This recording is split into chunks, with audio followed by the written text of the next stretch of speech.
تاریخ میں کچھ نام ایسے ہوتے ہیں جو ایک ہی لمحے سے ہمیشہ کے لیے جڑ جاتے ہیں۔ سلطان محمد ثانی، جنہیں دنیا محمد فاتح کے نام سے جانتی ہے، بالکل ایسے ہی ہیں۔ لیکن کیا قسطنطنیہ کی فتح ہی ان کی پوری کہانی ہے؟ دراصل اس عظیم کارنامے کے پیچھے ایک ایسے ذہین، پیچیدہ اور انقلابی حکمران کی داستان ہے جس نے صرف ایک شہر نہیں بلکہ دنیا کا نقشہ ہی بدل دیا۔ تو آئیے آج ہم ان کی شخصیت کی گہرائیوں کو کھوجتے ہیں۔ یہ کہانی ایک عظیم پیشن گوئی سے شروع ہوتی ہے جو پیغمبر اسلام حضرت محمد صلی اللہ علیہ وآلہ وسلم سے منسوب ہے۔ صدیوں تک یہ الفاظ مسلم حکمرانوں کے دلوں میں ایک مقدس خواب کی طرح زندہ رہے۔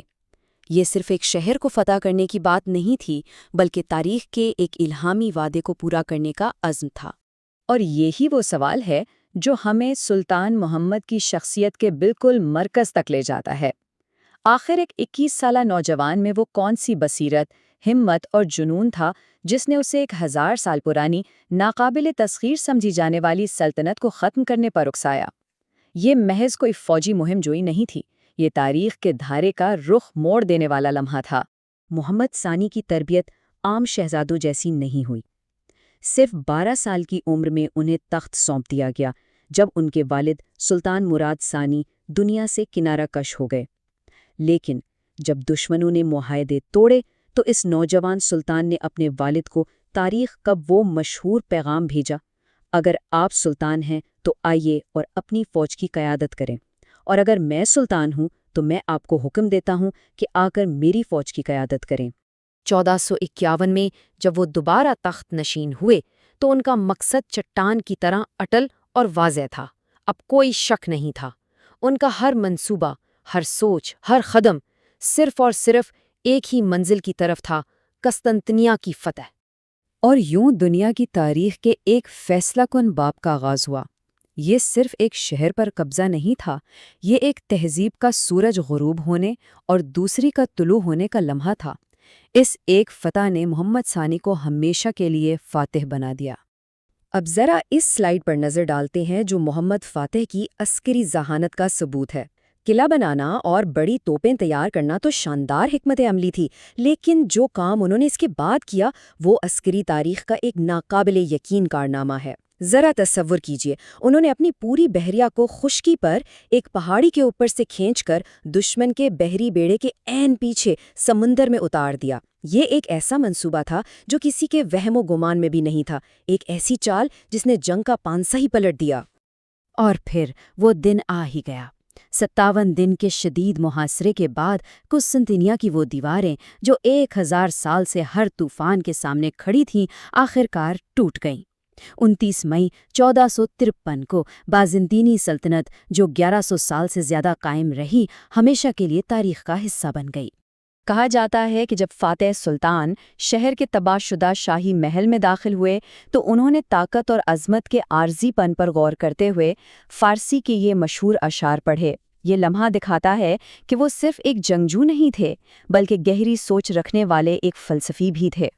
فتح کے بعد محمد فاتح نے شہر کو برباد نہیں ہونے دیا بلکہ اسے دوبارہ تعمیر کیا۔ انہوں نے فوراً آیا صوفیہ کو مسجد میں تبدیل کیا اور شہر کو دوبارہ آباد کرنے کا ایک بڑا منصوبہ شروع کیا۔ قسطنطنیہ اب مر نہیں رہا تھا بلکہ استنبول کے نام سے ایک نئی شاندار زندگی کا آغاز کر رہا تھا۔ قسطنطنیہ کی فتح کسی بھی حکمران کے لیے زندگی کا سب سے بڑا کارنامہ ہو سکتا تھا، لیکن محمد فاتح کے لیے یہ تو صرف شروعات تھی۔ اگلے 30 سال ان کی مسلسل فتوحات اور سلطنت کی توسیع کی داستاں ہیں، جس نے عثمانی ریاست کو ایک عالمی طاقت میں بدل دیا۔ یہ ٹائم لائن ان کی فتوحات کی ناقابل یقین رفتار کو دکھاتی ہے۔ چند ہی سالوں میں اناطولیہ سے لے کر یورپ کے قلب تک انہوں نے عثمانی طاقت کو اس قدر مضبوط کیا کہ ان کی سلطنت کی سرحدیں 2 براعظموں پر پھیل گئیں۔ یہ ایک بے چین اور نہ تھمنے والی توسیع تھی۔ لیکن محمد فاتح صرف ایک جنگجو نہیں تھے۔ اب ہم ان کی شخصیت کے ان پہلوؤں پر نظر ڈالیں گے جو حیران کن تضادات سے بھرے ہیں۔ وہ ایک بے رحم فاتح بھی تھے اور علم و فن کے دلدادہ بھی، ایک مطلق العنان حکمران بھی اور ایک ماہر منتظم بھی۔ اور یہ سلائیڈ اس تضاد کو شاندار طریقے سے واضح کرتی ہے۔ ایک طرف وہ فاتح تھے جو میدان جنگ میں کسی کو نہیں بخشتے تھے، تو دوسری طرف وہ ایک ایسے عالم تھے جنہیں مغربی آرٹ، یونانی فلسفے اور سائنس سے گہری دلچسپی تھی۔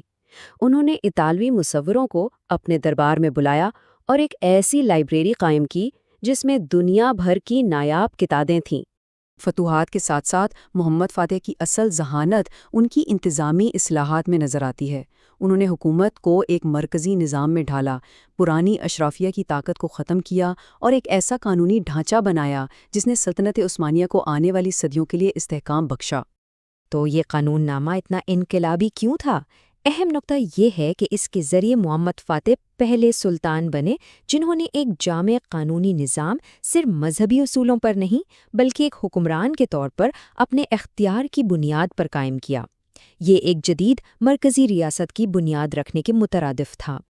اب ہم ان کی زندگی کے اختتام پر پہنچتے ہیں اور دیکھتے ہیں کہ ان کے اقدامات نے دنیا پر کیا ان مٹ نقوش چھوڑے۔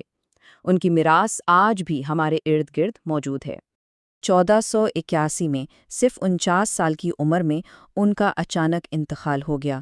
یورپ میں یہ خبر پہنچی تو جشن منایا گیا۔ وینس کی حکومت نے اعلان کیا، عظیم عقاب مر گیا ہے۔ یہ الفاظ ہی بتاتے ہیں کہ ان کی شخصیت کا رعب اور خوف کیسا تھا اور ان کا اثر کتنا گہرا تھا۔ خلاصہ یہ ہے کہ محمد فاتح نے صرف جنگیں نہیں جیتیں، انہوں نے تاریخ کا رخ موڑ دیا۔ انہوں نے ایک سلطنت کا خاتمہ کیا، ایک نئے عالمی دارالحکومت کی بنیاد رکھی اور حکمرانی کا ایک ایسا نظام قائم کیا جس نے سلطنت عثمانیہ کو صدیوں تک دنیا کی سب سے بڑی طاقتوں میں سے ایک بنائے رکھا۔ تو آخر میں سوال یہ پیدا ہوتا ہے کہ وہ کون تھے؟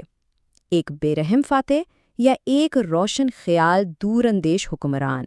شاید سچائی یہ ہے کہ وہ دونوں تھے۔ ان کی پیچیدہ اور تہ دار شخصیت ہمیں یہ سوچنے پر مجبور کرتی ہے کہ تاریخ عظیم شخصیات کو کیسے پرکھتی اور یاد رکھتی ہے۔